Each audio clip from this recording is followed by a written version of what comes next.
Chanakya international academy உங்களுக்குள் இருக்கும் தலைவரை வெளிக்கொண்டு வரும் பியூர் பாலிடிக்ஸ் பயிற்சி பட்டறை. நேரடி மற்றும் இணைய வழி. கான்டாக்ட் 7338824242. 48 மணி நேர போர் நிறுத்தம் முடிந்த கையோடு ஆப்கானிஸ்தானில் 3 இடங்களில் குண்டு வீசி பாகிஸ்தான் தாக்குதல் நடத்தியதில் கிரிக்கெட் வீரர்கள் 3 உட்பட 10 பேர் உயிரிழந்துள்ளனர்.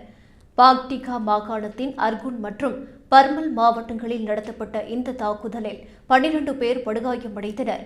கடந்த ஒரு வாரமாக பாகிஸ்தான் ஆப்கானிஸ்தான் எல்லைப் பகுதியில் மோதல்கள் தீவிரமடைந்து இரு தரப்பினரும் பல உயிரிழப்புகளை சந்தித்துள்ளனர்.